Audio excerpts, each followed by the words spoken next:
Mr. Sullivan. Mr. Jackson, your name here we are. Your name is being spoken with great respect in Coachland. Oh, is it? I like to hear that. Yeah.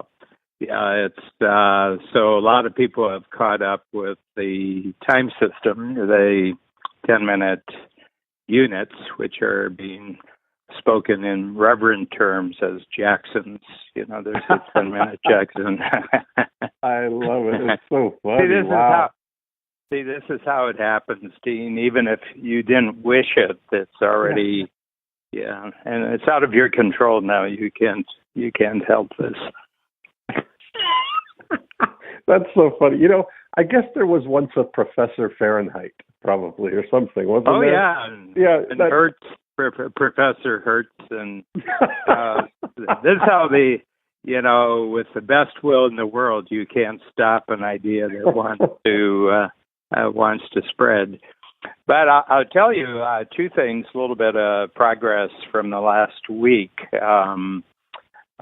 Every quarter, when I bring out one of my new small books, we have a group of our team members, both starting in Toronto. We've been going for about a year, but we started the process in Chicago. So I had about 15 staff members in Chicago who, for about a 90-minute period on Wednesday, got together and talked about their response to the Procrastination Priority book.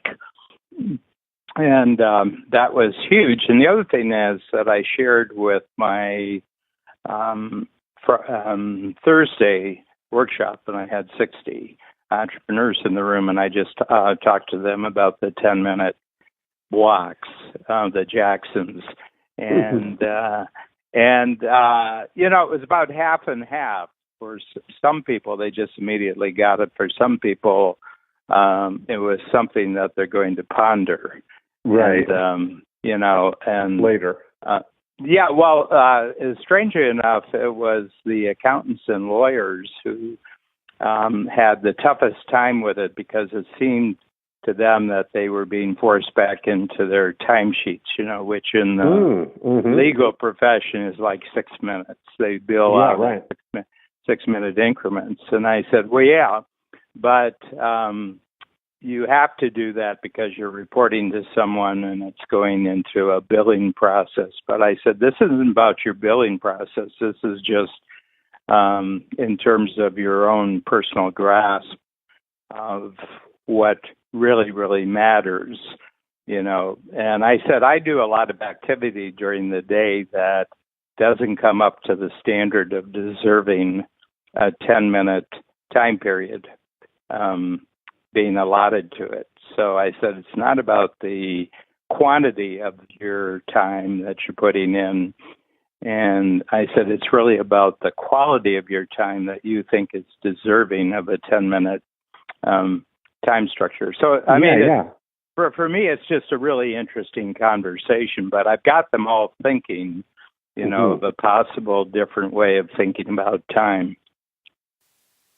I love it. I mean, Dan, it's been, we skipped a week, right? Is it 1 week or 2 weeks since we've spoken? Yeah. That's at least 2 weeks. 2 weeks ago. 2 weeks ago, yeah. So much has happened. I've been kind of putting everything together as we've been going here. And this last couple of weeks, I start to look at layering all the things that we've been talking about on top of making a kind of unified process out of it. And so I do, I love this idea, and I have embraced it since we first talked about it, of this, asking procrastination, what have you got for me today? And I find that is a perfect 10-minute exercise to think that through and really get clear on what that is, combined with what would I like to do today, which is, because I'm not letting procrastination determine by default what I'm going to do today. It's bringing to my attention, almost like I'm bringing it to the committee or whatever, saying, okay, what have you got today? And they're letting their requests be known. And I take that under advisement and ultimately put down through the thing of what would I like to do today. And that allows me to still to have that sense of that I'm controlling that, and that I have picked my 3 things. That I got that, idea from you of taking the 3 things. If I'm only going to get 3 things done today, these are the 3. And that has really sort of focused my attention, because last time we spoke, I was finding that I was spending a lot of time with so many options and so many things that I wanted to do that I would not pick one, because I felt like there were so many, right? Mm-hmm. And they're all equal weight. When you get to a situation where I've kind of eliminated the external, I don't know what the right word is, the external expectation of something, kind of in a way where there's less things that really get to the point where I have to do them today. That I really have that discretion to do anything.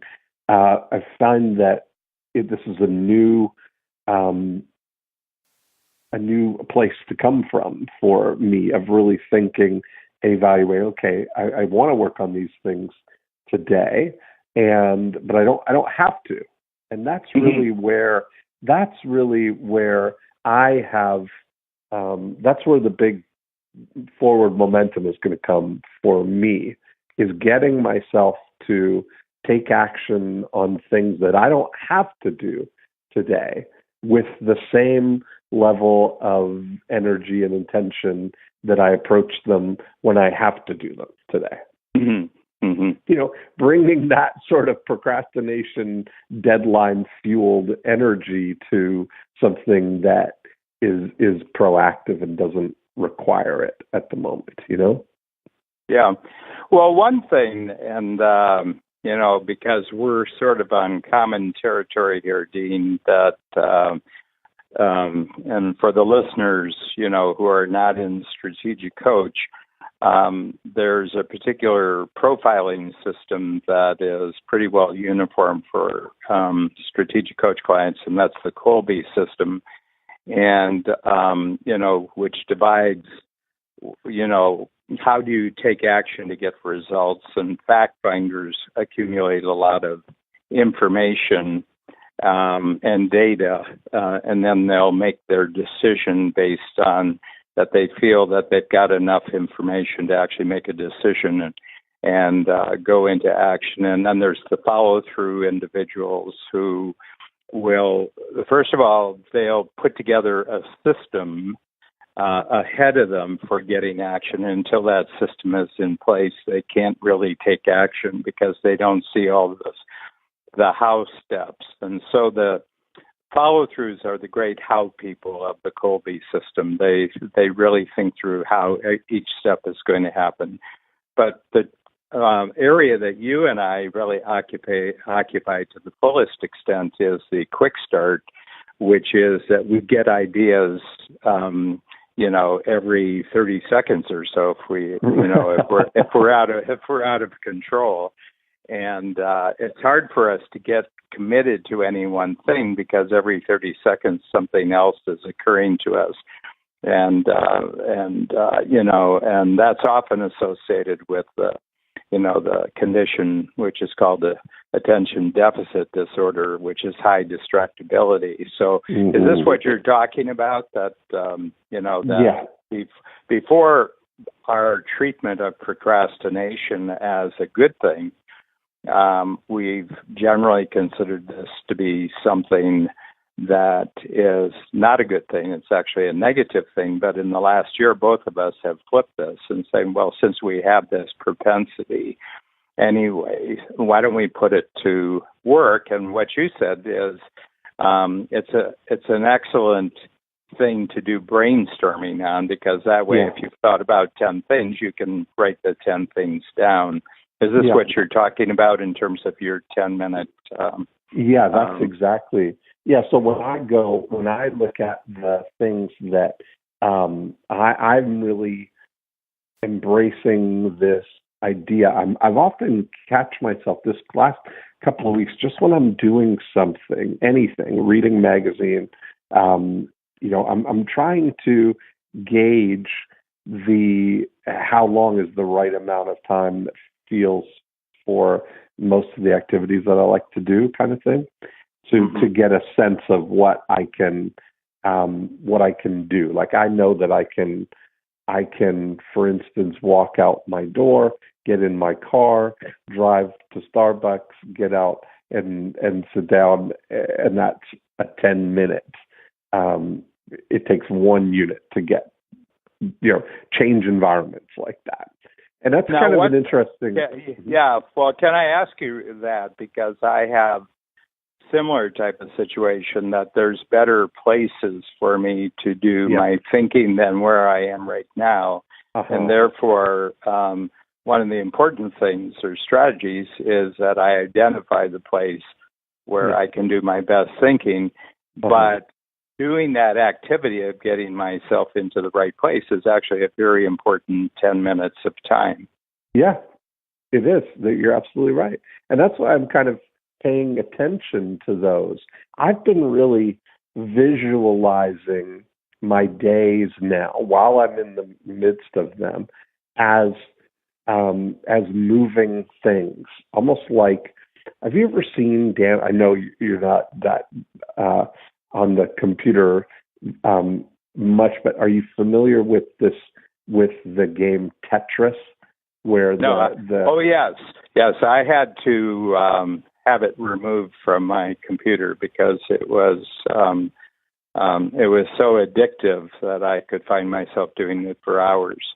Okay, so you know what I'm talking about, that it's moving towards you and you've got to quickly flip it and fit it into the spaces, right, before it falls through. Well, I've been visualizing my days as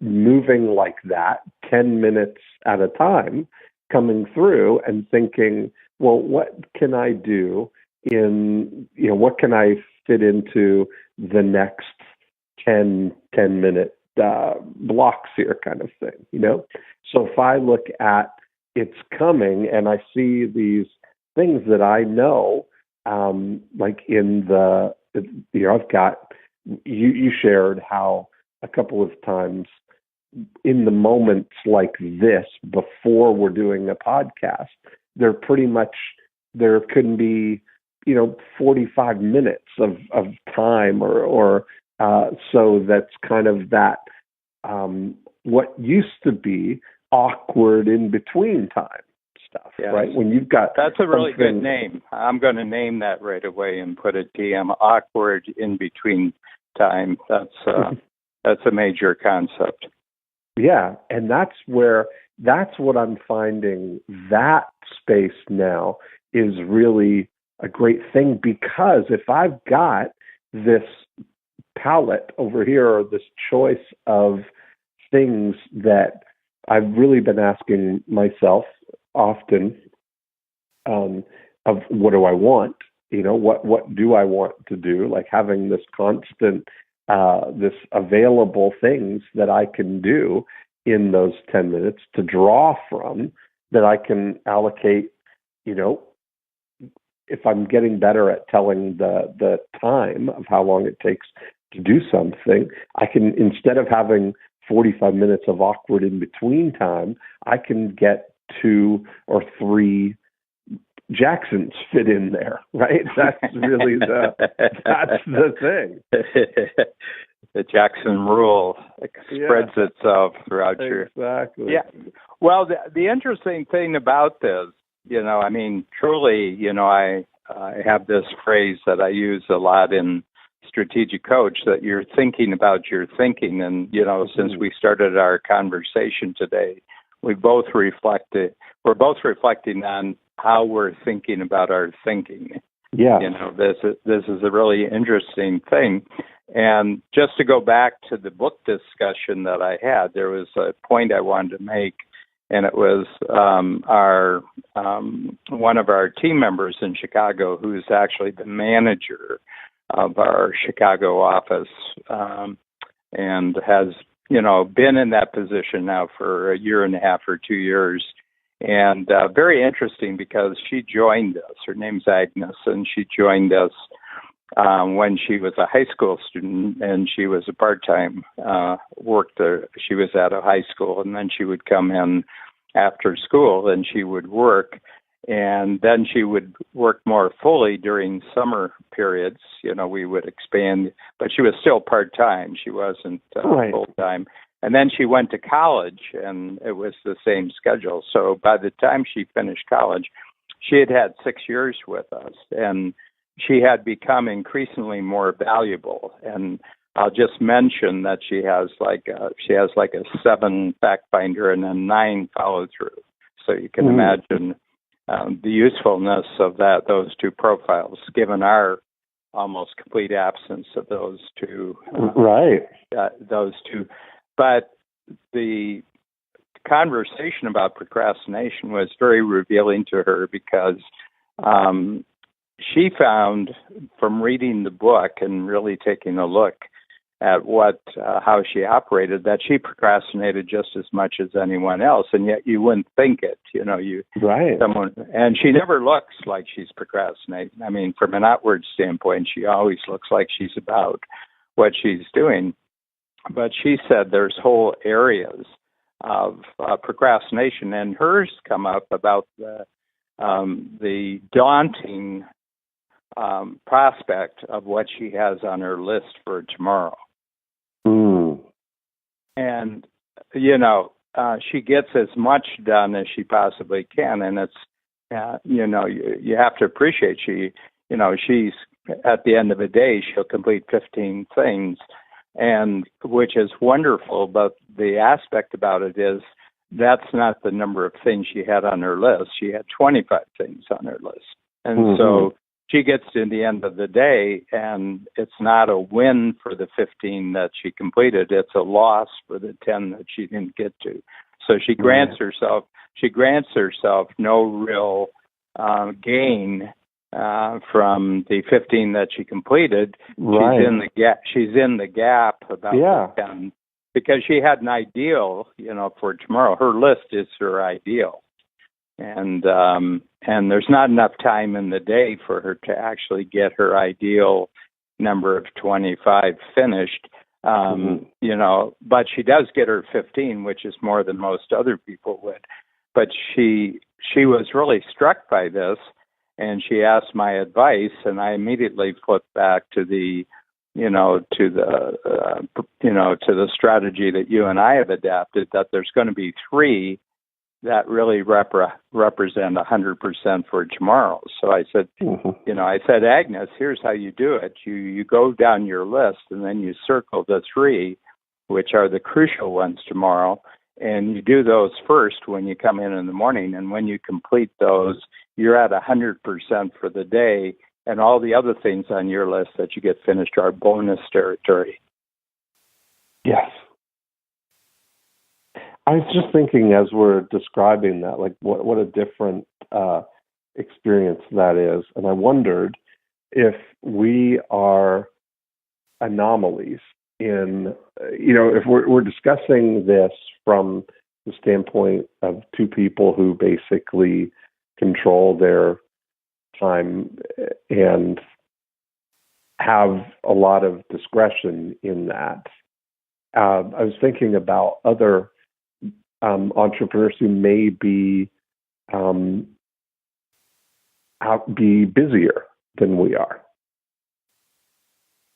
Well, can I ask you a question on that? Because this is, we're 20 years or so into our entrepreneurial process. I'm 43 years into my entrepreneurial process. I picked 1974 as truly when I I entered the entrepreneurial world, namely that if I didn't produce money with my activities, 1988 is that for me. 88. Right. So you're almost 30 years.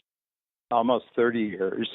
And there, if you go back progressively or regressively, as the case may be, if you go back to 1988, you were demanding of yourself far, far more activities in a day than you now do.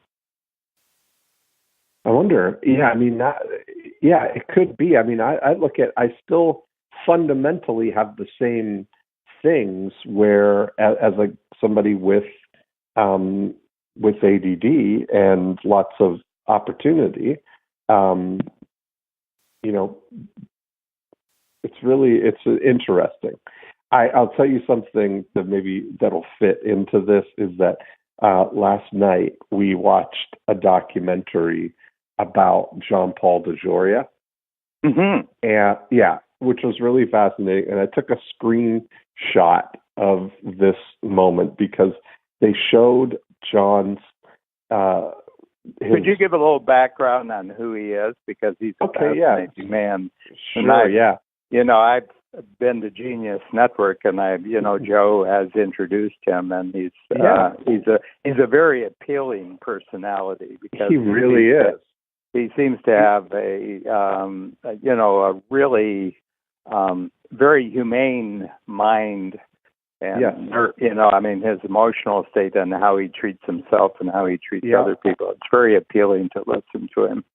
Yeah, he's really such a nice guy too. So Joe and I have had him on I Love Marketing.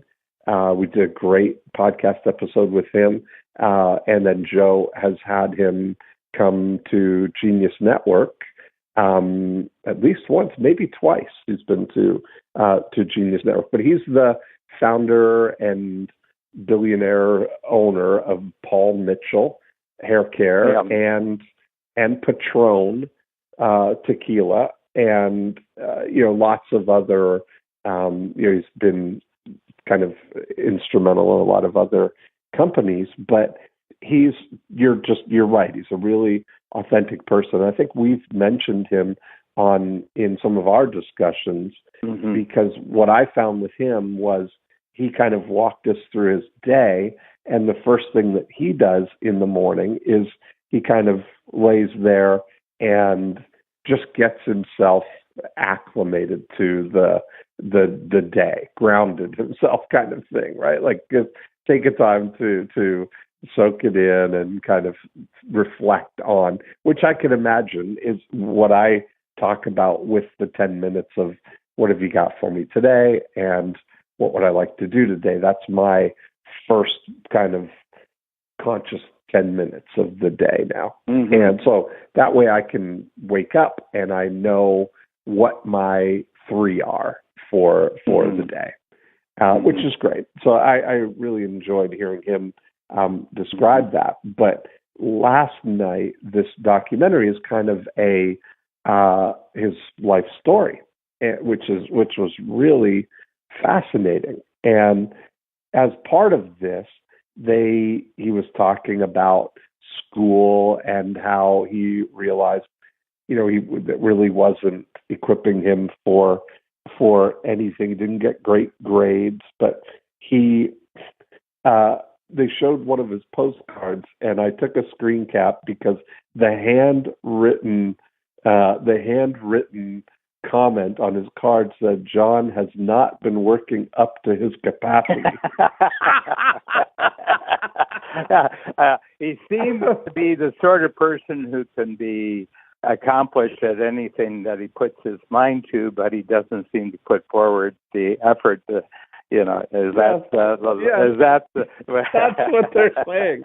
So I had to laugh. I had to stop it and rewind and get right to that moment and take that screen cap because that's my brother. That was your report card forever. Exactly. Yes, I thought, my teacher had a more eloquent way of saying it, but his teacher went as far as he was a classmate with Michelle Phillips, who was from the Mamas and the Papas before she was that. And they were good friends growing up in high school. And they had he passed her a note one day in school, and the teacher caught it. And the note wasn't anything. It was like, hey, let's go to whatever the name of the place was after school or whatever. I'll meet you there. And the teacher, had them stand up and told all the other students, I want you to take a good look, because there's our two people who will never amount to anything in life. And I thought that was just so perfect. Yeah. But the teacher, if was it a male teacher or a woman teacher? I don't know. Male. Yeah, probably. but that women. But that teacher, if that teacher's still alive, might look at the two of them and still make the same judgment. They didn't amount to anything. Right, exactly. Anything. I think, your teacher may look at what you do for a living right now and say, well, it's too bad he didn't really amount to anything. He didn't live up. Yeah, imagine if he applied himself. Yeah.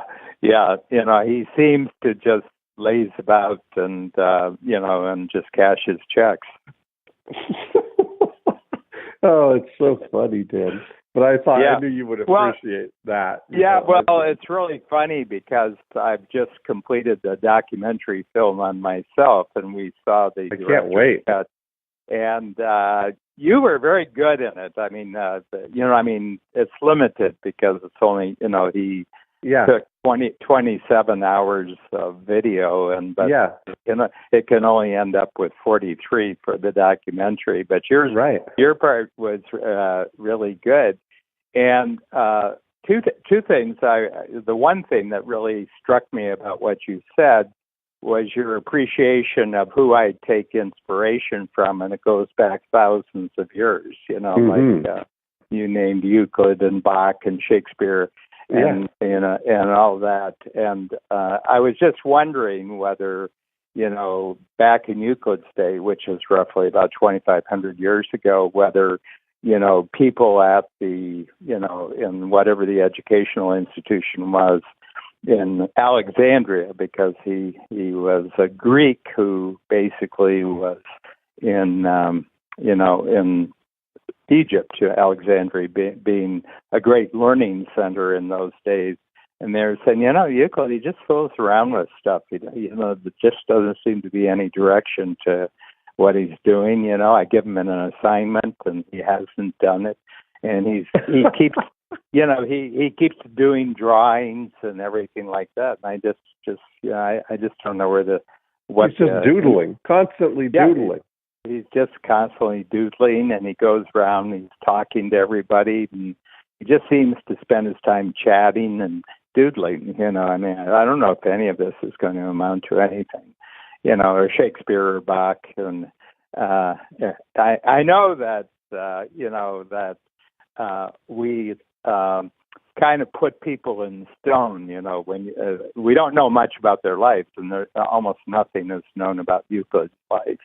And we go back, but we're measuring their impacts at what they created, 2,000 years ago or 500 years ago. We're measuring their impact, the fact that what they created has lasted and has become actually even more important as the time goes on. They said, boy, he must have been really focused, and, this genius that he had probably showed up early, and he had great teaching, and he was very productive. But I bet it was mostly drinking and hanging out and doodling. Yeah, doodling. I love that. Yeah, doodling, yes. Anyway, but the interesting thing about it, and I'm just going to zero in on that getting ready for the day. And I do it the night before. That's the difference between our two methods, because I find that I need to sleep I need to go to sleep at night with a sense of clarity about what's important tomorrow. And because I don't lay about in the morning, the alarm goes off, and I hit the alarm, and and I'm into the day. So I've never had the the habit of pondering the day when I get up. It has to be pondered the night before. But that's just a habit. And but the thing is that days are different from each other, and I'd like to introduce this, that the reality of yesterday and what was possible yesterday and what I thought was important yesterday is not the same as what's available to me today. Mm-hmm. So I agree. I've changed, and so has the world that I'm dealing with. So there's got to be a recalibration and a readjustment every 24 hours. Mm-hmm. That's what you're saying, too. It really is. I think we kind of, the last time we talked, I had this visualization of like a sonar sweep that comes around for that day and only records that was done, kind of thing. Because we're looking at the things that you do today that don't really seemingly have the impact today, and they're not impacting, but over the cumulative time frame of a long time are making a huge difference, that are charting that course. And I think you look at things like what you're doing with your morning routine, with your Vasper, and with your the things that are equipping your body to go to 156. Yeah, I mean, the big thing is that even though and I know you do too, I entertain a lot of new information every day. Yeah. My experience has been, that my present success, at age 73 is really a function of certain activities that I've stuck with for decades. Yes. Agreed. Now that, and I would say yours is the 8 profit, the 8 profit. My 8 profit activators for sure. Yeah. It just seems to me that this is a long time, constantly developing framework in your mind. Yes, it is. And I'm happy to have that as a context and a container to put everything in and to see it completely evolve. I was thinking about you with your lack of the electronics, really, as the thing, and I wanted to do get the latest update from you on your kind of daily involvement with electronics. I know you talked for years about reading all of your newspapers and stuff. Have you switched that to online now, or do you physically read? Yeah, and it's a big. I've been thinking about that too, because newspapers were a vehicle for most of my life. Yeah, I would say I really got involved with them, and when I started school, and it was the library in the town where I had papers, and they were, in those days, 2 or 3 days late. They weren't, it wasn't that, it was outside of the metropolitan area. So, where Cleveland, which was the central city that was close to, but it was 60 miles away. And Monday's paper would show up in my town, on Tuesday, and then the library might get it on Wednesday, and that was my access to it. So there were certain papers, and what I went after wasn't so much the daily news, because we had radio in those days, and I was a radio listener. there was certain things that happened every day, which my mother told me were important. So I had part of my brain just for some daily facts.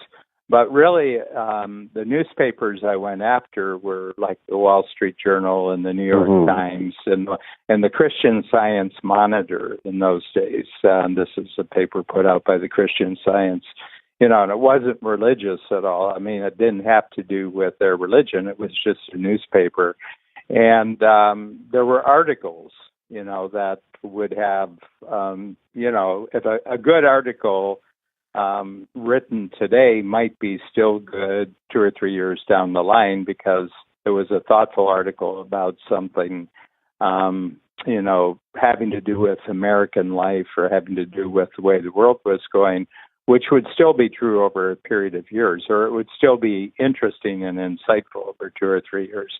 So that was my training, was the newspapers. But when the internet came in, I have to tell you, the tremendous switchover for me was the personal computer, obviously.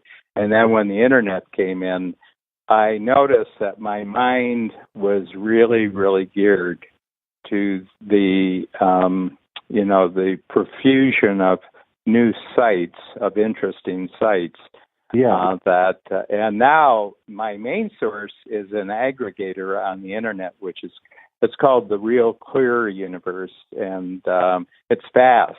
They'll have Real Clear Politics, Real Clear Markets, which is about financial information. They'll have Real Clear World, which is about world news and science and technology and history and books. And each of these is a separate click. It's, and what they've done for that day, that system, whatever the Real Clear system is, they'll list all the interesting articles being written around the world. And they may be filtering 100 different publications, but they're just picking out things that they think the readership of their site.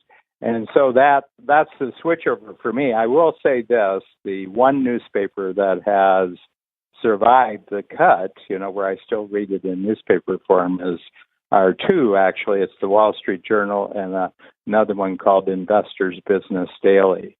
And they're both American. And interestingly enough, these are the only two newspapers that are making a profit in newspaper form in the United States right now. The New York Times does not make a profit in its newspaper form, but it is making an increasingly big form in its online version because they charge for a subscription. Yeah. Yeah. Really interesting. And so you read the physical versions of those, not online. No, I read them. I read them in the physical. They come in every morning. Yeah. But at one time I had 7 newspaper subscriptions, and that's only three years ago. But I just noticed that,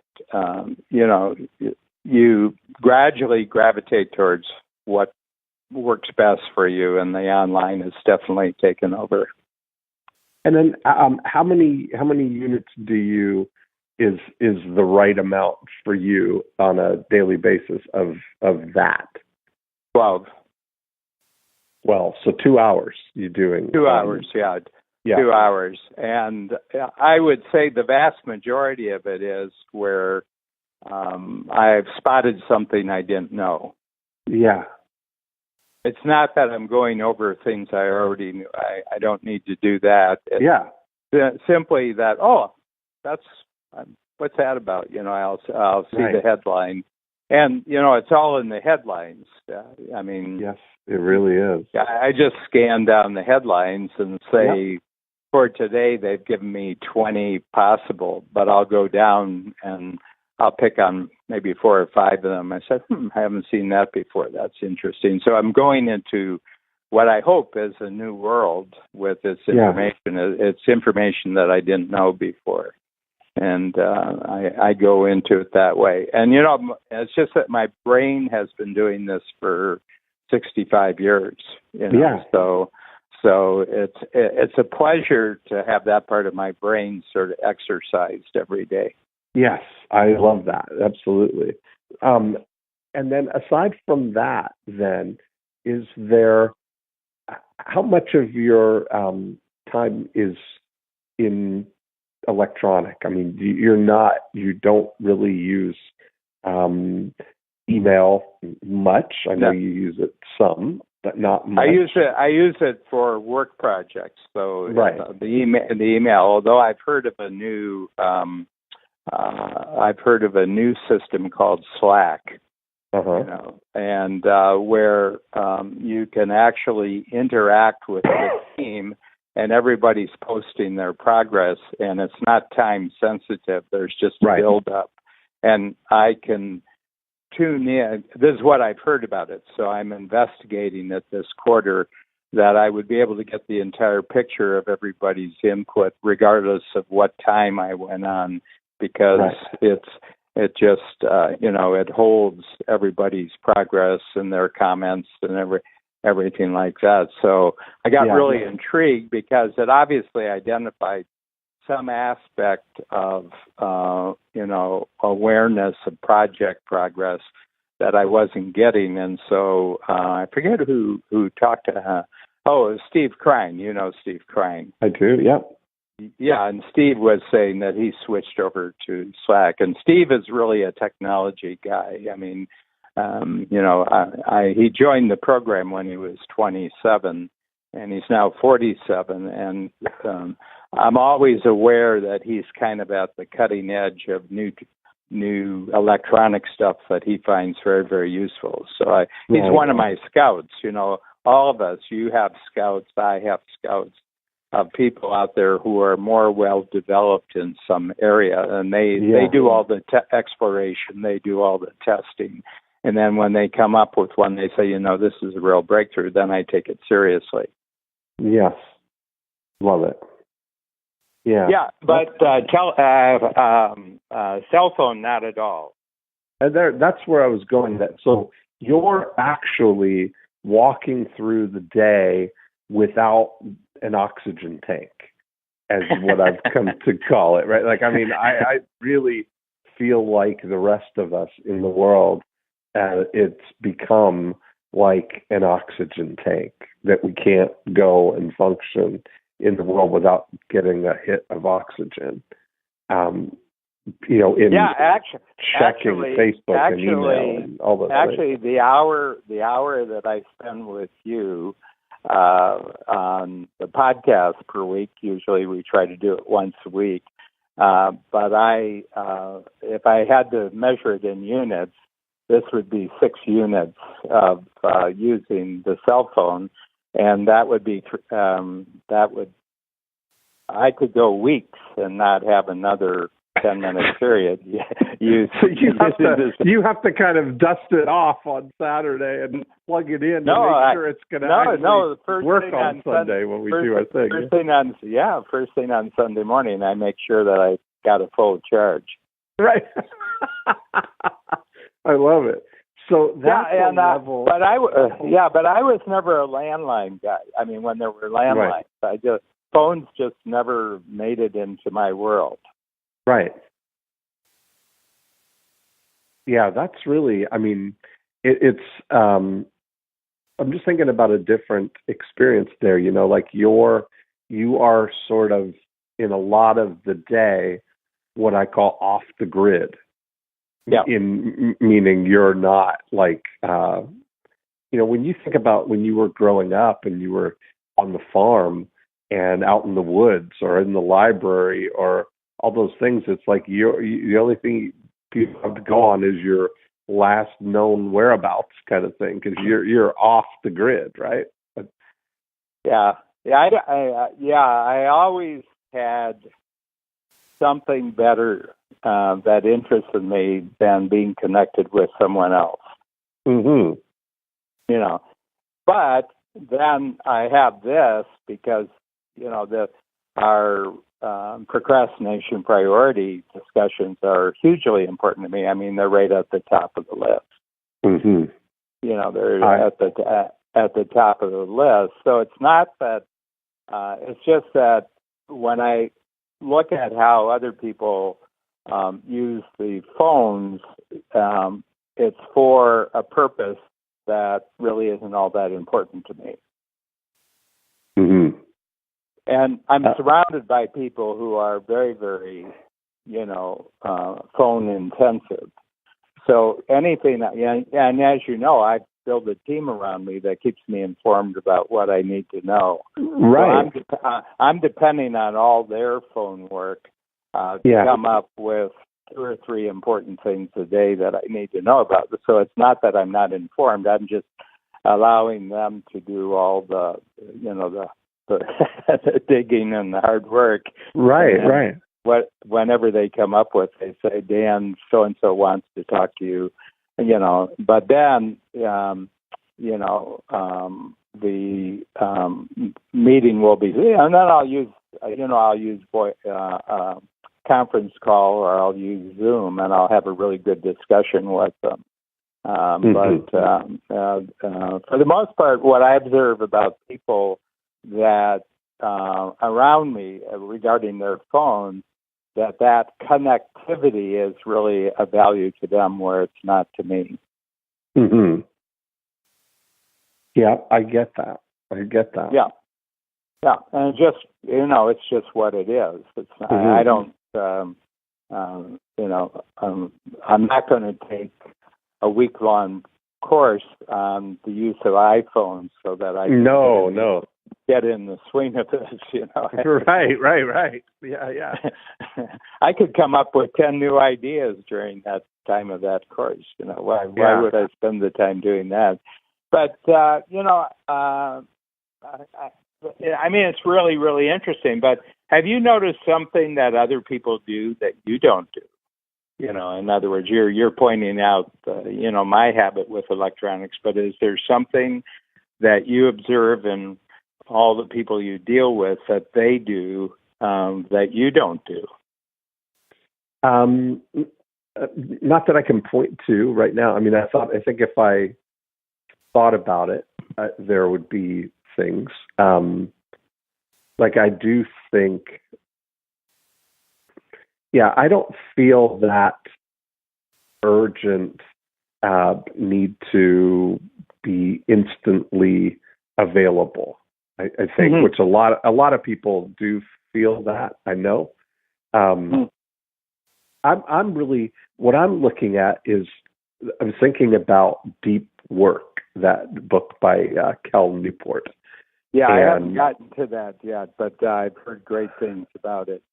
It really is amazing. And I really see now, like, as I just observe my environment, that's kind of where I came with that oxygen tank sort of analogy, that it's completely around. Like, there's nothing more. I joked about Starbucks, like I'll go to Starbucks and I like to read magazines or sit outside and just kind of disconnect when I'm there. Often will leave my phone in my car. I still can't get myself to leave the house without my phone.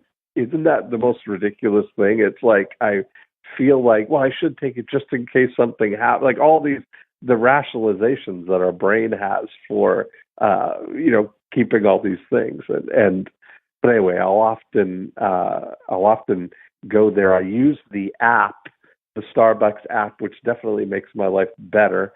And I'll order what I want and then leave the phone in my car. And that way I can just go in and pick up my today I had the protein bistro box and a green tea. I pick that up and then I'll go sit outside and read my magazines and not have my phone there with me, because I'm constantly looking that if my phone is right there, I will look at it and I will glance and check my email or check Facebook or check my if I'm testing new ads on Facebook, I'll check how that's doing, or just constantly like this loop of non-essential distraction, Mm-hmm. And I think the one thing that I've noticed is that somewhere in the past, I made a decision that whatever I was doing that day was more important than anything else going on in the world. I like that. Mm-hmm.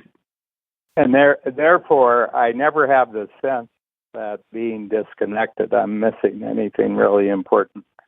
Right. And that's where I'm getting at, is I'm really observing that and weaning myself away from that, because we've talked about the frequency, right? Like I remember, 30 years ago, what's changed is that the frequency was that you got the mail once a day. The newspaper came out once a day. The magazines came out once a month, and the news was on at 6:00. That's really the frequency of information coming at you. And and you have to appreciate what was normal to us 30 years yeah. was vastly different for all of human history. People, mm-hmm. The amount of news that you would have gotten 30 years ago was vastly greater than what the human race had been 30 years before that. Mm-hmm. Oh, yeah. Somebody might come to the village with a piece of news in the old days, and everybody would cluster about and ask the person, but that was kind of like the news, Yeah, yeah. So even the two of us 30 years ago were vastly being daily informed at a degree much, much higher than had been the norm in human history. Yeah. Yeah. And then, even then, it was just the beginning of, it was right, I started my real estate career right before kind of cell phones that you could have wired mm-hmm. into your car took off. Because I remember I got my first cell phone in 1989, so like a year later. But we had pagers, beepers that your office could like page you when you had a message. So you did have that freedom from being at the office. You were available, kind of thing. Mm-hmm. But still off the grid with a beacon, is what that really was, right? That somebody could get a message to you if they needed to. But I was looking at this morning, there was a group of girls sitting outside at the table next to me, and there were 4 of them, and all 4 of them were independently on their phones, with intermittent conversation in between. It was all they were experiencing the life in the phone, not in the world, Yeah, well, it was interesting. Babs and I were in London 2 years ago, and the Ferndale hotels are one of my favorite places in London. They have a set of hotels, and they're all really fascinating environments, the way they're designed, but also the activity that's in these hotels. And the newest one is called the Ham Yard, which is right near Piccadilly Circle. It's about, it's a minute's walk from Piccadilly Circus. But we were recommended to a sushi restaurant, which is in a courtyard. And they said, this is really a good sushi restaurant. So Babs and I went over. It was the two of us. And across from us was a banquette that was kind of like a booth, and there were 6 Japanese girls, who seemed to be late teens, maybe. Yeah, I think they were late teens, probably 16 or 17. And I was just watching that all 6 of them had their cell phones out for an entire 2-hour period of time, and there was no conversation at the table, even though the various courses of their meal were brought to them. But not once did I see any interactive communication among the 6 of them. Each of them was connected to an outside universe and was fully engaged for the full 2 hours. And I said, "Wow!" I said, "Wow, that's." I was just putting it down as an observation of how of what has happened. Before they would have been sitting there and laughing, 30 years ago, they would have been sitting laughing, talking about this person and talking about this person, but they would have all joined in the conversation. But here, they were together, obviously they showed up at the restaurant at the same time, but during their time together, they weren't together. Right. That's exactly it. And that's where, and I think that if I take on another level here, that what we're missing with that, even if it's not other people, we're missing that opportunity to connect with ourselves and our own thoughts by defaulting to the phone when it's right there with us. That's what I find. That's what I find the danger for me, is that I can fall into that. And so I'm just consciously observing that and making it a, how I can really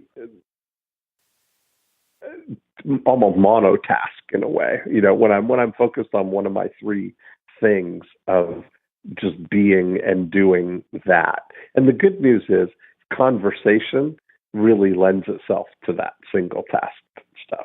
It's like I'm wondering. I'm wondering. I mean, if you followed, you took each of those, the Japanese girls, and I say they were girls because they weren't women yet, and you followed them through the day. Would that being on the phone fill up their entire day? In other words, throughout the entire day, they were interacting digitally, but not personally. Oh, yeah, absolutely. I mean, it's like when you look at it, I look at my, I installed an app on my phone called Moment, and it tracks your usage of your phone. And having that awareness has really been a good thing to help me kind of slow that down. Like, it's gone where there are some days, Dan, when I first installed this, that I would be online or on my phone 6 hours out of the day there, and so some of that was talking on the phone, right? Like it does include that I was actually in a conversation, but looking at the actual times that that you touch your phone and that you are, what you're actually doing, and it shows you a timeline through the day of the actual times that you glanced at, like picked up your phone, and then expands that there were, like yesterday, I had a total of 2 hours and 56 minutes of screen time with 60 pickups of the phone. So I picked up my phone 60 times yesterday. Mm-hmm. Now, that's interesting because that 2 hours and 56 is on the low end of the actual amount of time, so. Yeah, I mean, it's very, very interesting because I was just doing a calculation here. If I identified my last 60 pickups, it would go back to way before you and I actually started this whole series. So we've got, I can count for 26 of them so far. Yeah, exactly. I put the phone on and I put down and and immediately recent contacts comes up. And it just gives me a telephone number in Kissimmee, Florida for, the telephone company may have contacted me 4 or 5 times trying to sell me something new, so that might have been ones. But, you've accounted for about 95% of my talk time on cell phone. I'm happy. That's great. I love that. Yeah. I'll take that. that. Yeah. But that reminded me of Neil Strauss, our friend. He's the New York Times best-selling author. He's had lots of great books. Great guy. Wonderful guy. And his recommendation, one of the things that he constantly has been talking about for years as one of his big productivity secrets, because being a writer is certainly one of the most procrastination-prone activities that you can engage in, right? Because there's really it's deadline-driven, but there's nothing. You're not going to write the whole book today, but you have to marshal up your opportunity to write a little bit of it today for several months to get to a point where you are complete by the big deadline that's coming up. And he said one of the things that's made the biggest difference for him is an app called Freedom. And you basically program it in, you put how much freedom you want, and you can set it for 1 hour or 3 hours or 4 hours or whatever it is.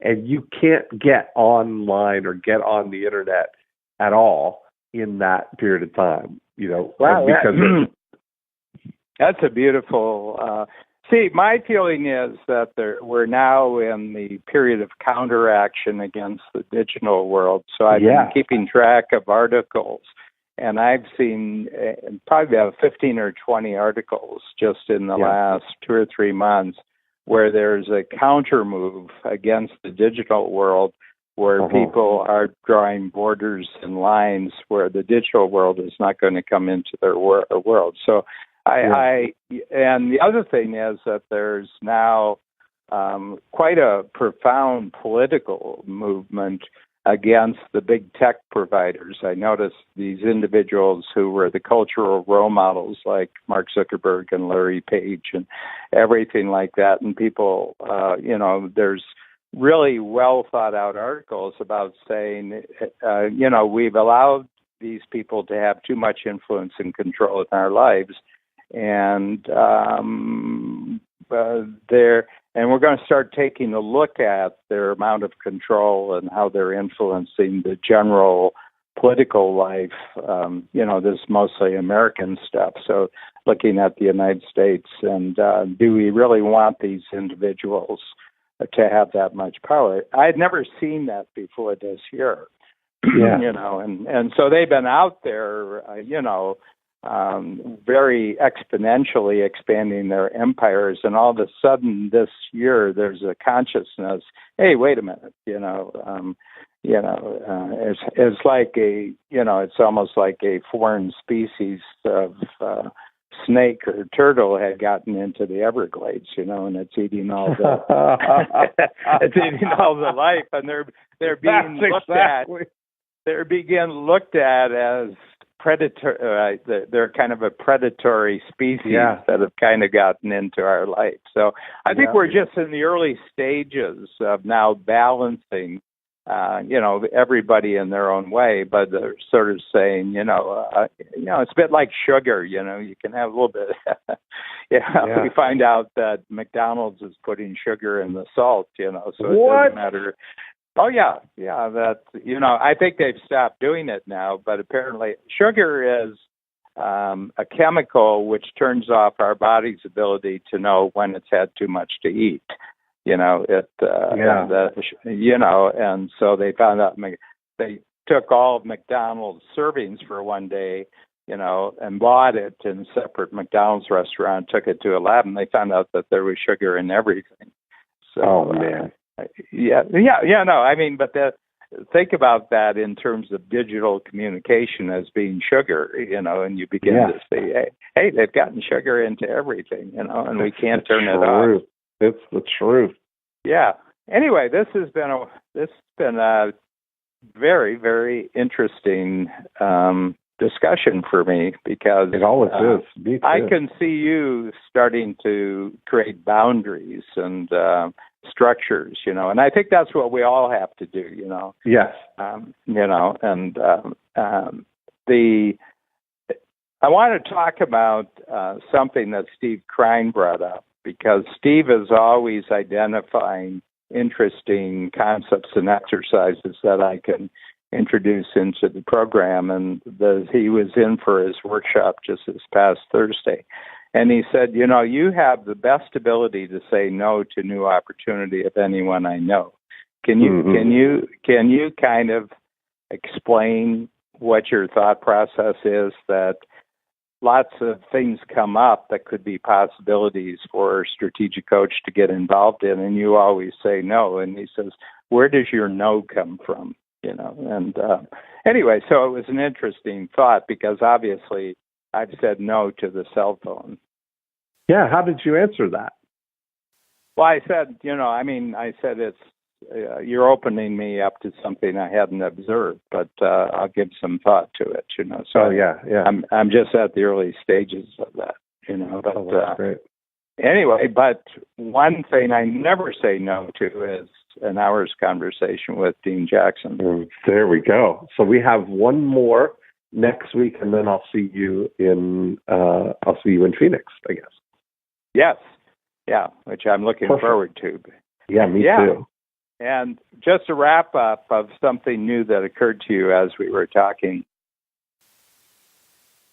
Well, this idea of sharing it with you kind of formalized more what you said at the very end here, that you're seeing me adding more structure, and that's really what it is for me. I'm seeing how taking all of these things that we've been talking about it and creating it into like a unified, this is the system for it that I'm using, putting some structure around it. And it's really it's very helpful. Yeah, and I think that and this is a whole area to explore, to go back to our early grade cards, because I just had to look at my grade cards again, because we send off to Nick Ninton all sorts of photos, early photos that he's using. And one of them was the report cards, and I went back over it. And, it was just there that Dan is a good student as far as getting grades, but he just doesn't really have any respect for authority whatsoever. I love it. I mean, you take all of that, it's almost like not fitting into that academic box is really one of the most reliable indicators of entrepreneurial success. I think. Yeah. There's no question about it. No question. It's just but the whole point is that it's that entrepreneurs from a very early age are in agreement that there's going to be boundaries and structures, but they're not going to come from the outside. They're going to come from the inside. And I think that's probably, we're really on to formulating why entrepreneurs exist in the first place, and then how they develop. Right. I love it. Always Dan, a pleasure. As always, I will talk to you next time. Yep. Okay, that'll be next Sunday. That's right. All right. Thanks, Dan. Bye. Bye.